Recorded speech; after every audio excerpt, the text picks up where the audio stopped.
Subhanallah. Such a beauty.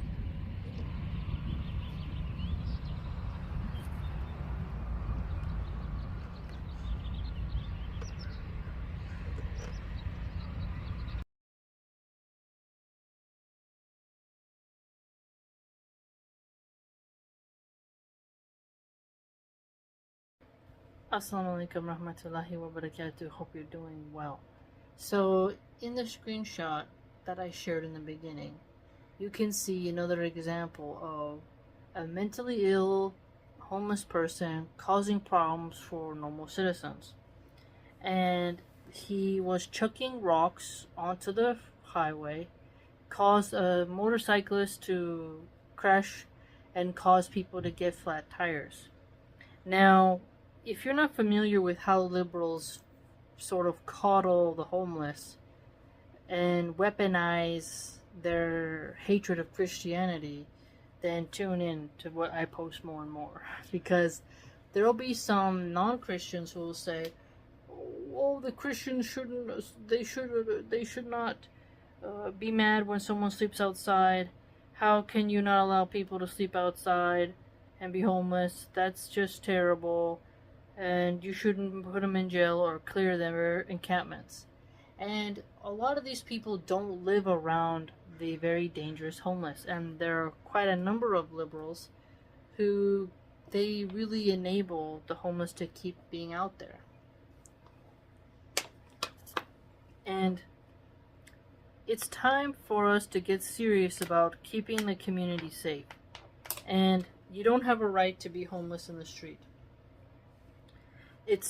You don't want these crazy people in the woods because then it's not safe to go hiking. But at the same time, they have to be put somewhere. And this is why we need asylums. And if we can see, I have a radical idea. So we only have so much tax dollars, right?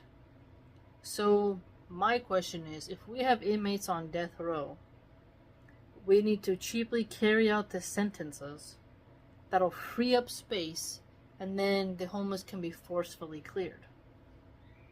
Okay? So there should be an automatic roundup if you start setting up tents. And if you're just causing a muck, there has to be more police force. Now, liberals are soft on crime. They have a very relaxed view when it comes to open drug abuse, being passed out on the street, on drugs, setting up tents and spots you're not supposed to. They allow it. And this has been documented in so many liberal-based cities that if anyone denies it, they're kind of being facetious, or they're trolling you, or they're playing some type of rhetoric game. Because an honest liberal will kind of show their hippie side a bit when it's like, "Oh, just let it be, man. Like, you just have to let it go, man. They're just chilling, you know, what's your problem?" Then you'll see that side. And then you'll see the corporate liberals who, they don't want to get canceled, so they'll just kind of nod like, "Yeah, yes, you know, I mean, they need help, yeah." Like, they're so PC and so into policing their actual opinions that they won't say what they really mean because they don't want to lose their corporate job. That's the effects on the LinkedIn liberal class, is that they'll be totally fake as much as possible just to stay under the radar, and then they hope that they can live in a place where they can afford to not be around the homeless. But there are also liberals who will allow themselves and their family members to be attacked and not say anything because they don't want to be canceled. So they're pretty much cowards. But the fact that you can have yourself banned from social media for like political opinions, but that you won't be scooped up immediately as a homeless nuisance, kind of shows you how the liberals are really messed up in their priorities. Tackling actual crime versus policing spicy memes and stuff like that online. And so be careful when you go driving, and it's really important to have conversations when you're in a liberal city with your children. Don't lie to them and say they're just harmless people. A lot of them are deeply disturbed, and a lot of people have been attacked by the homeless, and the amount of police there are and how some of them won't fill out paperwork, and the corruption of what Google shows and what journalists publish stuff and what even gets read, it's a big problem. Liberals will minimize crime because they want to win elections. But then when people are leaving California due to crime, high cost of living, the open drug use, liberals will say, oh, this is, those are all just crazy Nazis and they deserve to leave and our state's getting better. But meanwhile, that means less people paying taxes into the public school system, and it really just goes to show that secular liberal atheists have not done a good number on California. And I want to keep up on these posts so that when you hear a person who lives in a conservative state that's safe say, like, what's the big deal if a homeless person stays there? Why are you being mean? Why are you telling the police to remove them? Well, show them what it really is like when you have to go past that. And ask yourself, do you want to just tolerate this or do you want to put a stop to it? And when you allow people to defecate outside, to use drugs outside, and to not participate in society, and to just be a burden, and to have all their garbage outside, this is not good. I remember seeing a video of a homeless woman talk about how she's been really, R-worded repeatedly by other homeless men, and that people steal her stuff. And so there's something to that. It's very dangerous. So if we have money to put people in prison, we need to have money in order to house people. But also another problem is that the homeless, they trash the places they live in. They don't want to follow rules. They still want to get high, and the places they live want to tell them to be sober. They get high, they just piss in water bottles, defecate, their mattress becomes dirty, gets cockroaches, bed bugs, and they destroy the copper wirings. They're not good. They don't treat what they've been given for free well. They're just pests, and they don't have will. And some of them are mentally deranged and have to be put in an asylum. And we need more asylums. And so, if we free up death row, and we start putting life sentencers on death row, we can clear up a lot of tax money and a lot of space and help people get on their feet if they want to get sober. This is why we need labor camps.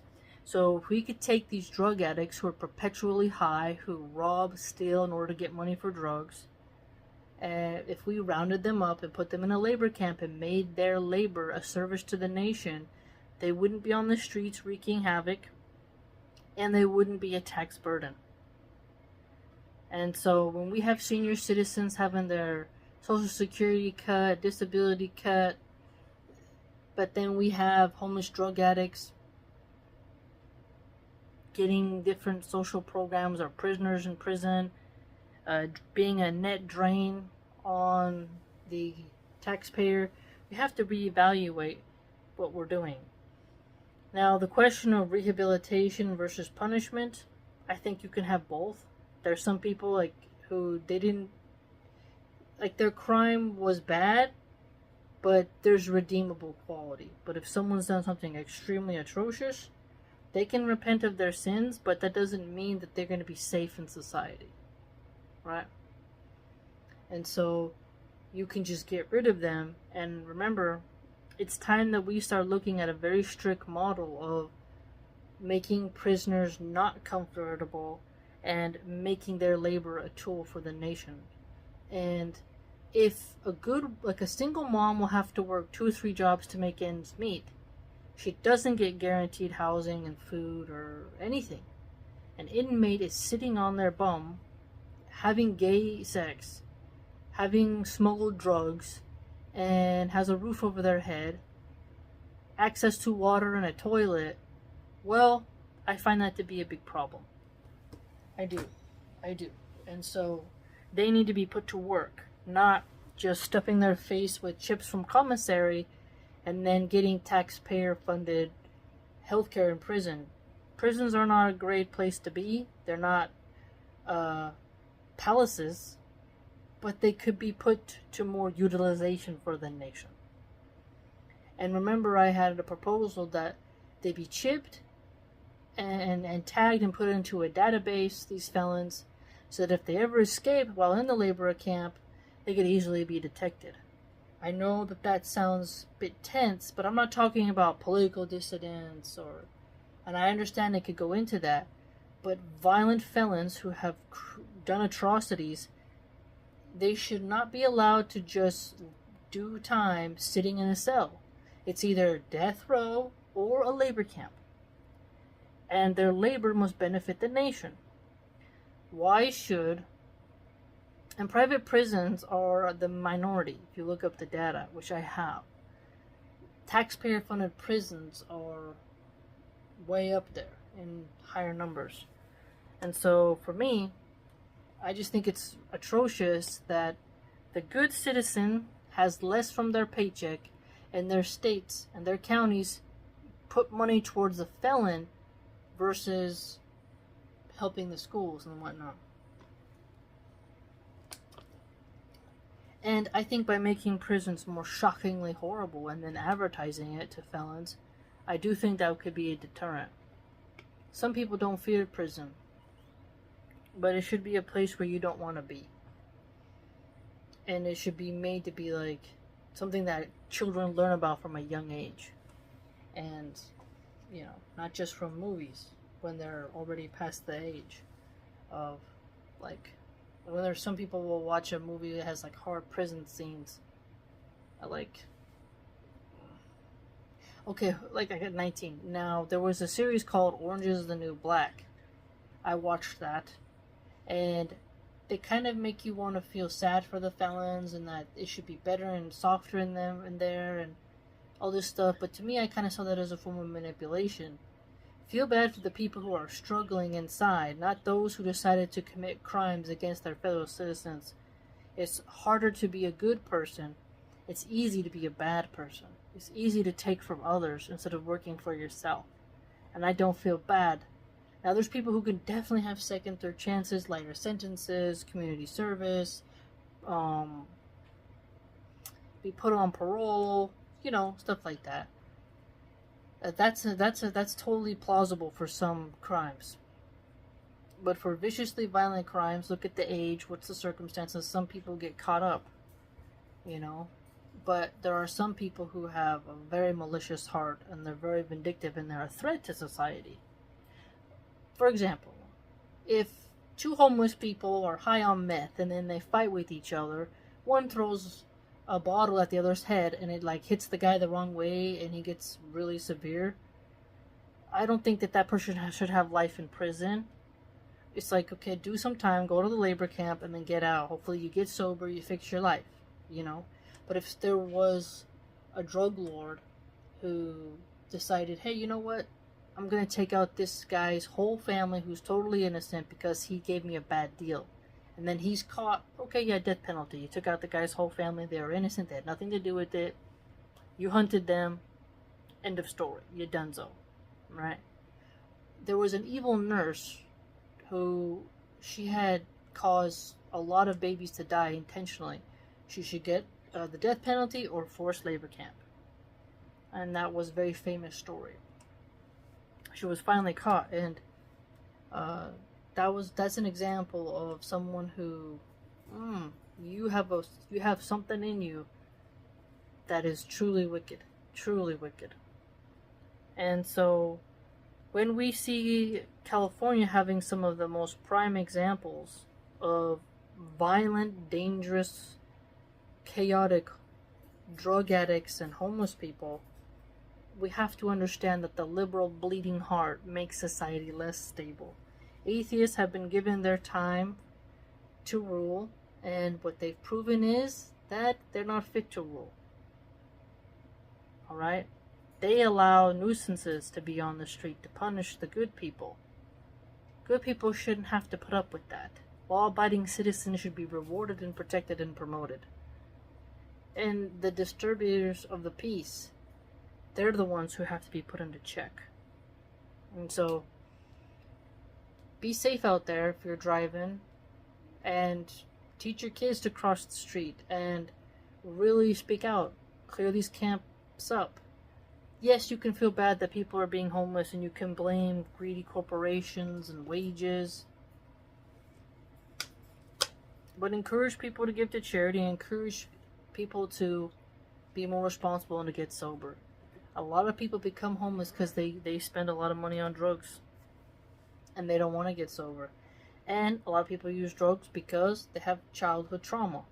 So if more women and parents protected their children from predators, we would have a lot less drug addicts. Okay? That means women have to sacrifice by either taking care of their kids or letting a nanny who can take care of them, a well-vetted nanny, take care of them. This comes down to the parents protecting the kid. It's very important. So, yes, we want to find solutions to the homeless and drug problem. However, that doesn't mean you allow them to roam free on the streets to cause trouble. Okay?